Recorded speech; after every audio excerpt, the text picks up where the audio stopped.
एक माँ की दुख भरी कहानी। चलिए शुरू करते हैं। उस माँ का दर्द जिसने अपने बेटे के लिए सब कुछ किया, मगर आज वह दर दर की ठोकरें खाने को मजबूर है। जिस बेटे को पाने के लिए सरोज ने हर दर पर माथा टेका था, आज उसी बेटे ने अपनी पत्नी के साथ मिलकर उसे घर से बाहर निकाल दिया। सरोज की उम्र 70 साल हो गई थी और नज़र भी कमज़ोर हो गई थी। सरोज के पति की मृत्यु 15 साल पहले हो चुकी थी। सरोज अपने बेटे वीर व बहू के साथ रहती थी। सरोज की बहू स्वच्छंद विचार वाली आधुनिक महिला थी।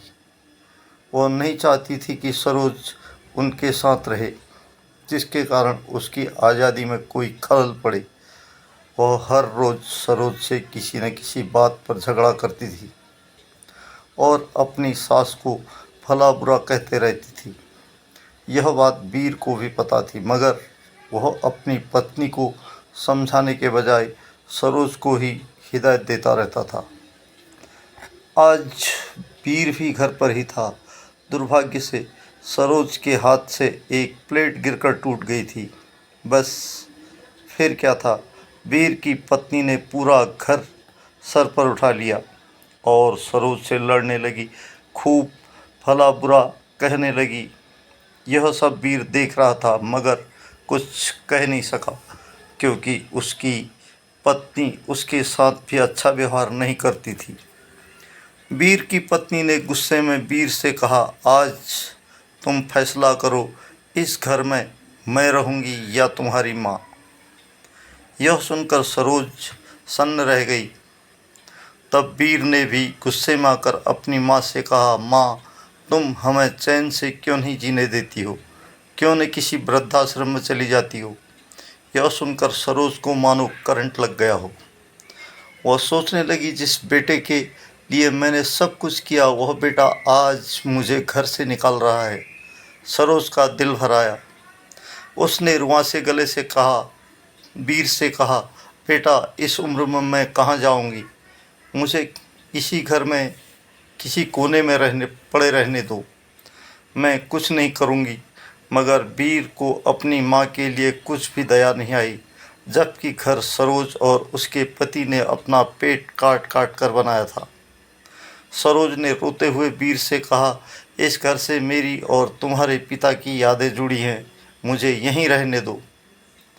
इतने में वीर की पत्नी आ गई और बोली, सभी के माँ बाप घर बनाते हैं, मगर अब तुम इस घर में नहीं रहोगी। वीर ने भी अपनी पत्नी का ही साथ दिया। बेचारी सरोज गिड़गिड़ाती रही। आखिर सरोज ने अपना एक झोला और लाठी उठाई, घर से जाते जाते कह गई, बेटा, तुम्हारा भला हो। माँ जो थी, अपने बेटे को कैसे श्राप देती। सरोज को वृद्धाश्रम किसे कहते हैं यह भी मालूम नहीं था। चलते चलते सरोज जब थक गई तो एक बाग में जाकर बैठ गई। भूख और प्यास से सरोज का बुरा हाल हो गया था।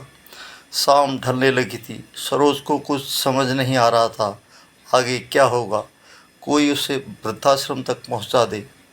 तभी वहां से एक नौजवान गुजर रहा था। उसकी नज़र सरोज पर पड़ी तो वह सरोज के पास पहुंच गया और उसने सरोज से पूछा, माँ जी, क्या बात है? आप यहाँ अकेली कुछ परेशान लग रही हो। और अपने बैग से कुछ बिस्किट व पानी पीने को दिया। सरोज ने 2 बिस्किट खाए और पानी पिया। तब सरोज ने नौजवान से कहा, बेटा, मेरे बेटे और बहू ने मुझे घर से निकाल दिया है, तुम मुझे वृद्धाश्रम तक पहुंचा दो। मैंने वृद्धाश्रम नहीं देखा है। यह सुनकर उस नौजवान की आंखें भी भर आई। उस नौजवान ने सरोज से कहा, माँ जी, मेरा नाम दीप है। आप मेरे साथ मेरे घर चलिए। आपको वृद्धाश्रम जाने की कोई ज़रूरत नहीं है।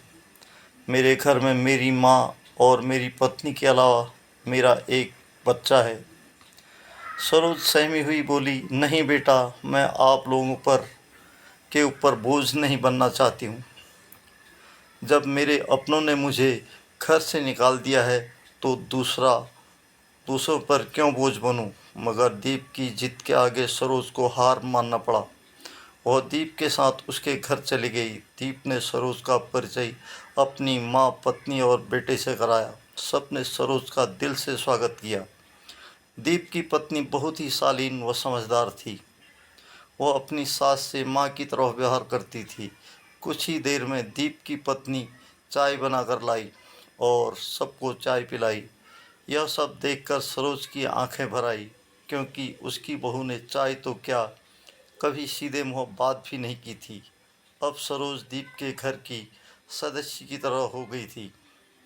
क्या कभी सरोज अपने नए घर में, अपने बनाए घर में दोबारा लौट पाएगी या वृद्धाश्रम चली जाएगी? जानने के लिए इसका अगला भाग देखिए।